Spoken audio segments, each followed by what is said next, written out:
Olá, sexta-feira, 25 de abril, começa agora o Giro Fortaleza. Vamos aos destaques da edição de hoje. Leptospirose. Prefeitura de Fortaleza alerta para os riscos durante o período de chuva. A capital cearense registrou em 2025 11 casos da doença. Fortaleza aparece em um levantamento nacional como a capital com o metro quadrado mais caro do Nordeste em 2024, no segmento de alto padrão. Essas e outras notícias a partir de agora no Giro Fortaleza.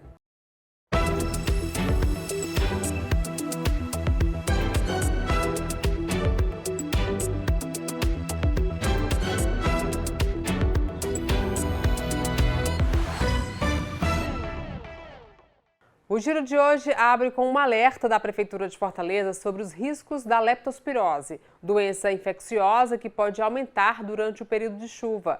A transmissão ocorre pela urina de roedores e é contraída principalmente por meio do contato da pele com a água contaminada. Por isso é tão importante que a população tenha acesso a ações de combate realizadas pela Secretaria Municipal da Saúde.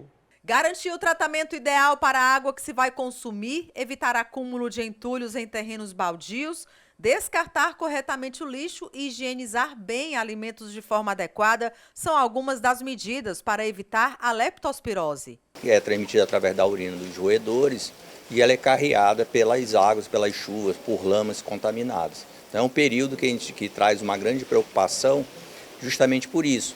Os sintomas são muito similares e aí dificulta um pouco por parte para a equipe de saúde esse diagnóstico em tempo oportuno. O combate à doença pode ser feito diariamente, em casa ou com a ajuda de profissionais da Prefeitura de Fortaleza.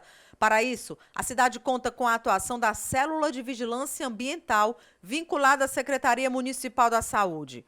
Durante o período chuvoso, quando o alerta é maior, são intensificadas também as ações nas áreas com maior incidência de casos. Nós fazemos um recorte, considerando os 10 bairros mais críticos da cidade, que tem um índice de infestação mais elevado, para justamente realizar uma operação padrão intensiva de busca ativa, de batida de foco e de eliminação de focos domiciliares. A estratégia de combate à leptospirose inclui ainda o reforço em áreas vulneráveis à doença e regiões que tiveram casos humanos nos últimos 10 anos. Além disso, as equipes atuam em áreas públicas de grande circulação, como praças e a região da beira-mar, visando ao controle dos roedores para reduzir a propagação da doença. No ano de 2024, nós fizemos mais de 185 ações de antirradização, ou seja, manejo ambiental e desradização na cidade. Nós trabalhamos nas residências, em áreas públicas, praças, terrenos, né? E no ano de 2025 fizemos 25 mil ações também nesses locais. Nós trabalhamos também nos casos de bloqueio, ou seja, casos humanos, em que são diagnosticados a leptospirose em 9 quarteirões. Então essas são as ações que a Prefeitura realiza, principalmente focando em áreas que epidemiologicamente, historicamente, tem casos de leptospirose. A população também pode ajudar e solicitar ações de combate a roedores através da Central 156. Também é importante ficar atento aos sintomas que incluem febre e dor no corpo. Animais domésticos também podem contrair a doença e atuarem como transmissores. Em 2024, Fortaleza registrou 38 casos da doença e 4 óbitos. Já em 2025, foram 11 casos confirmados e nenhum óbito. A Prefeitura de Fortaleza abriu inscrições para o edital dos festejos juninos 2025. Serão contemplados 74 projetos com investimento superior a R$1 milhão. As inscrições são feitas pela plataforma Mapa Cultural do Ceará até o dia 2 de maio. O objetivo do edital é oferecer apoio financeiro a grupos de quadrilhas juninas, adultas e infantis e a organizadoras de festivais juninos na capital cearense. Podem participar do edital as quadrilhas e festivais com, no mínimo, 2 anos de atuação e que tenham participado pelo menos 2 vezes dos festejos juninos de Fortaleza nos últimos 5 anos. A comprovação da atuação anterior será exigida no ato da inscrição. Quem tiver interesse de participar ou buscar mais informações, basta acessar o portal da Prefeitura de Fortaleza. O endereço é fortaleza.ce.gov.br. Fortaleza segue se valorizando e muito no mercado imobiliário. Segundo um levantamento nacional, a capital cearense teve o metro quadrado mais caro do Nordeste em 2024 no segmento de alto padrão. O luxo cruzou a divisa e avançou para além da capital. No Eusébio, onde os condomínios parecem brotar entre o verde e o asfalto, casas como esta apontam para o mercado em plena expansão. Ela está avaliada em quase 14 milhões de reais. O imóvel tem mais de 600 metros quadrados construídos. São 2 piscinas, paisagismo, varanda gourmet, lounge, espaços amplos e acabamentos sofisticados. Um retrato fiel dos segmentos que mais crescem em Fortaleza e na região metropolitana. Esta casa é um exemplo do que os números vêm mostrando. Fortaleza liderou a valorização do metro quadrado no Nordeste em 2024. Um cenário promissor que atrai investidores e desperta sonhos. No segmento de imóveis entre 1 milhão e 1,5 milhão de reais, o metro quadrado em Fortaleza chegou a R$ 12.770, o maior valor entre as capitais nordestinas. Foi um crescimento de 10% em relação ao ano anterior. Em Salvador, o valor ficou pouco abaixo, R$ 12.633, crescimento de 11%. Já Recife apresentou crescimento modesto, apenas 3%. No segmento luxo, com imóveis entre 1,5 milhão e 3 milhões, Fortaleza aparece mais uma vez no topo, com um metro quadrado na casa dos R$ 14.835. Em seguida, Recife, com R$ 14.745. Em terceiro, Salvador, onde o valor médio do metro quadrado ficou em R$ 14.554. No segmento de altíssimo padrão, com imóveis acima de 3 milhões, quem lidera é Maceió. O valor médio do metro quadrado na capital alagoana ultrapassou os R$ 28.300. Em seguida, Fortaleza, com R$ 18.477. Em terceiro, Recife, onde o valor médio do metro quadrado chegou a quase R$ 18.000. Depois da pandemia, as pessoas passaram a valorizar bons ambientes, valorizar as casas em condomínios, valorizar o ambiente familiar com os amigos. Então, isso aí valorizou muito o bom imóvel de alto padrão. Houve uma expansão das fronteiras imobiliárias. Antes, o mercado imobiliário de Fortaleza era Aldeota, Meireles, depois expandiu Cocó, Guararapes, Dunas, Porto das Dunas e Eusébio. Isso fez com que aparecessem novas oportunidades de moradia, com muito padrão, enfim. E o quarto, que nós podemos considerar o quarto, é que nesses novos espaços foram criadas várias oportunidades de bons produtos de alto padrão, padrão luxuoso, enfim.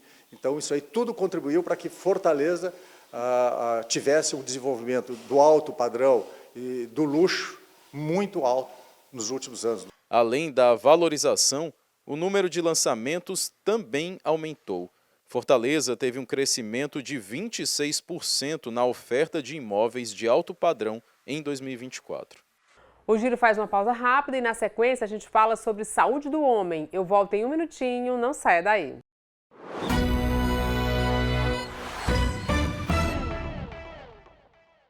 Giro Fortaleza de volta para falar sobre a saúde do homem. O mês de abril marca um período dedicado à conscientização sobre o câncer de testículos. É o chamado Abril Lilás. Confira.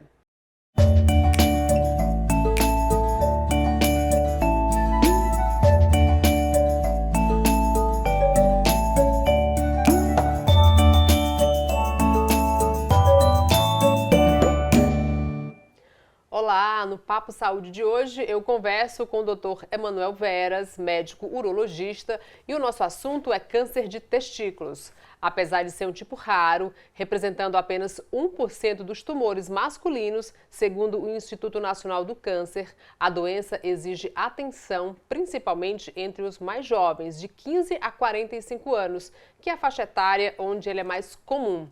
Doutor, muito prazer recebê-lo aqui no Papo Saúde, seja sempre muito bem-vindo, viu?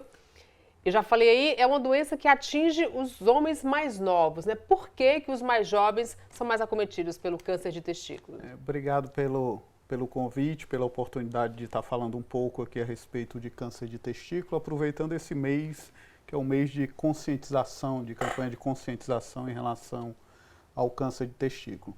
Como você falou, ele é uma doença que ela é relativamente incomum, sendo responsável por 1% dos tumores em pacientes do sexo masculino. Porém, ela tem uma importância em saúde pública justamente por esse fato que você falou, acomete muito pacientes jovens. Então, pacientes que venham a ter eventualmente alguma sequela do tratamento, é um paciente jovem, ou eventualmente virem a óbito, é um paciente que perde muitos anos de vida, de expectativa de vida, e muitas vezes no auge da sua produção em relação à sociedade. Então, é uma doença que tem uma importância em saúde pública. Os principais fatores de risco em relação à doença é muita causa familiar. Pacientes que têm parentes de primeiro grau com câncer de testículo têm uma chance aumentada de desenvolver o câncer de testículo, assim como alguns pacientes que têm uma condição chamada de testículo não descido. O testículo ele é um órgão que se forma dentro da barriga, intraabdominal, e que ele desce ao longo da gestação, da fase embrionária, se posicionando na bolsa escrotal em torno da 36ª semana de gestação. Porém, às vezes, alguns pacientes têm essa descida prejudicada. Às vezes o testículo fica dentro da barriga, intraabdominal ou na região da virilha, e isso é a condição chamada criptorquidia, que é um fator de risco para o câncer de testículo. Esses testículos, muitas vezes, eles são disgenéticos, já tem uma alteração genética que pode estar relacionada a essa não descida do testículo, e isso é um fator de risco para o desenvolvimento de câncer de testículo. Além disso, também uma condição de malformação da uretra, chamada de hipospádia, também é um fator de risco. Assim como também é para ficar atento pacientes que têm alteração na fertilidade, alteração de espermograma, também é importante investigar se não tem o acometimento do câncer de testículo. Nós não temos nada assim muito determinado para prevenção do câncer e nem sabemos muito bem por que o acometimento mais dos pacientes jovens. Porém, nós sabemos que isso é um fato. Pacientes acima de 45, 55 anos, pacientes na terceira idade, raramente são acometidos por câncer de testículo e quando o são, é um tipo diferente, normalmente, daquele que acomete os pacientes mais jovens. Entendi. Então, que sinais, que sintomas o homem deve observar no testículo para procurar um profissional, para acender aquele alerta? Então, não existe muito bem um quadro clínico de dor ou de alteração no testículo que o paciente note.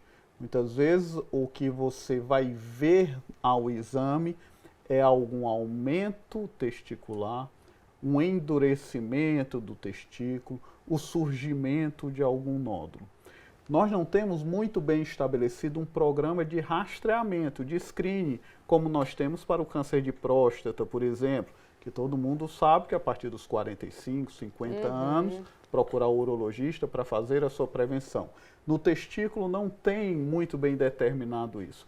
Porém, o testículo ele é um órgão superficial, ele está na bolsa escrotal. Então, nós estimulamos a população masculina, principalmente os jovens, né, que é essa idade crítica para o surgimento da doença, de fazer o autoexame, de vez em quando palpar, ver se não tem nada estranho, nenhuma área endurecida, nenhum nódulo, algum caroço. E a partir dessa suspeita, procurar o urologista. Nós estávamos até conversando fora do ar que comumente as mulheres nunca deixam de ir ao médico. Após deixar o pediatra, começa a ir no ginecologista. O homem não, ele faz um gap muito importante. Deixou de ir no pediatra, ele não vai mais ao médico. Só vai a partir dos 50 anos e com resistência, porque na sua vida adulta ele já não tinha esse costume de ir ao médico.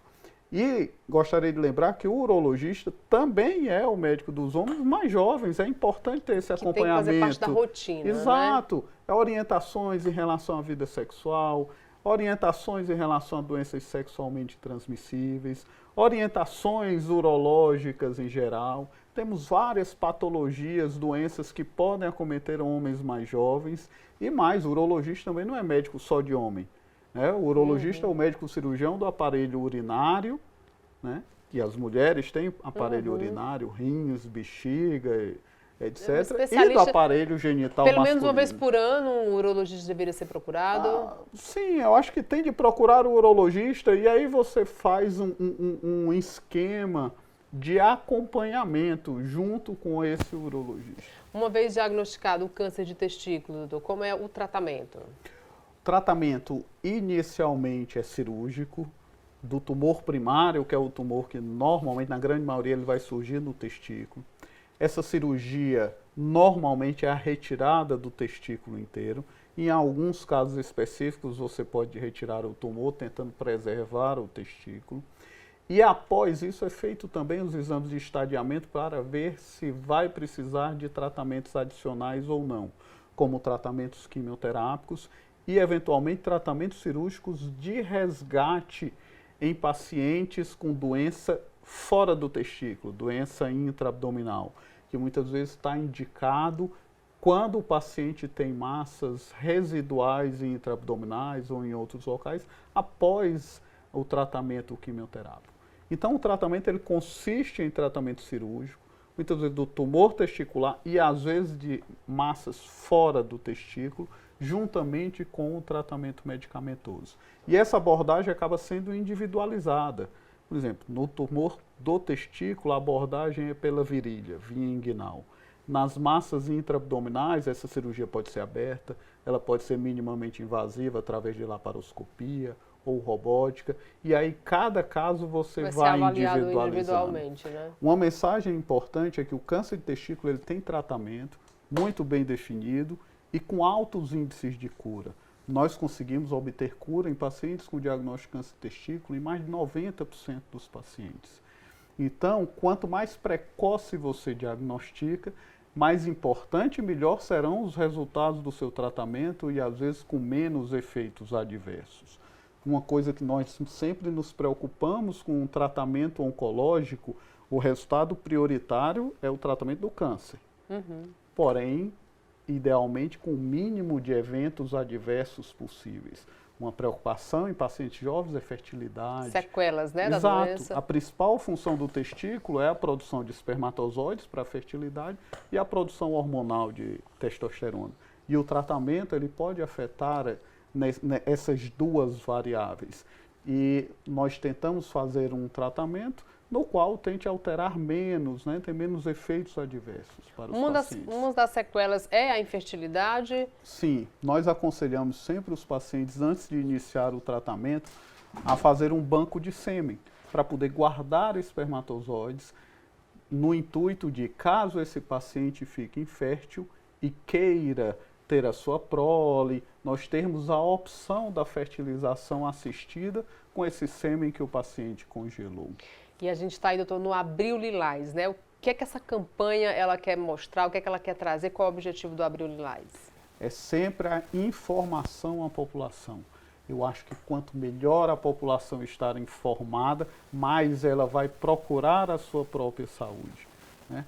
É uma doença de acometimento dos jovens. Acho que uma principal mensagem é sempre essa, de ter essa informação, de procurar o urologista sempre que tiver alguma suspeita, de fazer o seu autoexame e, na possibilidade, vendo alguma coisa que você acha que não está de forma habitual, que está diferente, procure o urologista para fazer essa avaliação. A partir de que idade, doutor, é interessante procurar o urologista?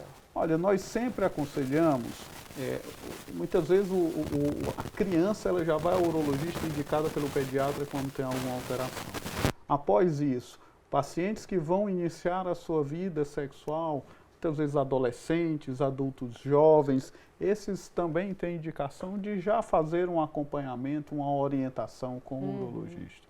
O senhor falou de muitos fatores genéticos, né? Mas a questão de hábitos saudáveis, uma alimentação mais equilibrada também podem contribuir para a prevenção dessa doença ou de outras, né? Em relação ao câncer de testículo especificamente, nós não vemos muito isso. Os principais fatores de risco são aqueles que eu falei no início da conversa. Porém, hábitos de vida saudáveis, além de prevenir em relação principalmente a doenças cardiovasculares, eles também previnem em relação a várias doenças oncológicas para o paciente. As doenças oncológicas, elas estão cada vez mais se tornando mais incidentes. E nós vamos ter, provavelmente nos próximos anos, uma alteração da curva. O líder em mortes no país são as doenças cardiovasculares, elas vão ser ultrapassadas pelas doenças oncológicas. Falando em cânceres urológicos, por exemplo, o tabagismo, ele é um dos principais fatores de risco para câncer de rim e câncer de bexiga. Em torno de metade dos pacientes com câncer de rim são ou foram fumantes. O principal fator de risco para o câncer de bexiga também é o cigarro. Aí é só um exemplo, né? A obesidade é um fator de risco para o câncer de rim. A hipertensão é um fator de risco para o câncer de rim. Então, os hábitos de vida saudáveis, controle de peso, atividade física, uma boa alimentação, controle de hipertensão, de diabetes, uma boa qualidade de sono, a ingestão de líquidos, isso é importante para a prevenção de várias doenças, não só urológicas, como também não urológicas. Doutor, e falando do câncer de testículo, ou então de qualquer outra doença envolvendo o testículo, a questão de pancada, jogador de futebol, a gente vê que leva muita bolada, aquele pessoal que artes marciais que se machucam, isso pode contribuir com alguma doença? Não são causas de câncer de testículo. Porém, está muito associado na história clínica quando o paciente vai ao consultório referir algum trauma. Porém, esse trauma, ele foi responsável para o paciente fazer o seu autoexame, palpar o testículo. E a partir daí ele encontrou uma alteração e isso motivou ele a ir ao urologista. Ou seja, o trauma não foi o fator de risco para o surgimento do câncer de testículo. Porém, ele levou a atenção para um local que o paciente muitas vezes não examinava e através desse autoexame ele encontrou uma alteração e isso motivou o paciente a ir ao urologista. Entendi. Então, para a gente encerrar, eu queria que você deixasse um alerta para a população masculina para fazer o autoexame, para procurar um urologista, sempre com alguma regularidade, para tentar desmistificar esse medo que o homem tem de ir ao médico. Exato. Eu acho que são algumas mensagens importantes. Uma, nós estamos num mês de conscientização em relação ao câncer de testículo. Então é importante o paciente fazer esse autoexame. O testículo é um órgão superficial. Se você encontrar um caroço, uma área endurecida, alguma coisa diferente, procure o seu urologista. Outra coisa, o urologista, ele não é só o médico de homens mais idosos, ele também é dos homens mais jovens. Ele tem a função de orientação, ele tem a função de diagnósticos precoces, ele tem a orientação em relação, ele também tem a função de prevenção, em relação a várias doenças oncológicas e não oncológicas. Então é importante essa ida ao urologista, assim como também o urologista não é médico só de homem, também é médico de mulher, pois o urologista é o cirurgião do aparelho urinário. Então é importante a informação, é importante o autoexame, é importante o seu acompanhamento médico. O diagnóstico precoce, ele pode salvar vidas, ele melhora o resultado do tratamento, então ele é fundamental. Tá ótimo, doutor. Eu conversei com o doutor Emanuel Veras, médico urologista. Doutor, muito prazer recebê-lo aqui no Papo Saúde. O programa está sempre de portas abertas, viu? Muito obrigado pelo espaço e estamos sempre à disposição para conversar um pouco e orientar um pouco a população em relação à saúde. Tem alguma rede social, alguma coisa que queira deixar? Instagram? Tem o meu Instagram mesmo, que é o Emanuel Veras 1. Tá ótimo, então, doutor. O Papo Saúde de hoje fica por aqui. Muito obrigada pela sua companhia e até o nosso próximo encontro. Tchau, tchau.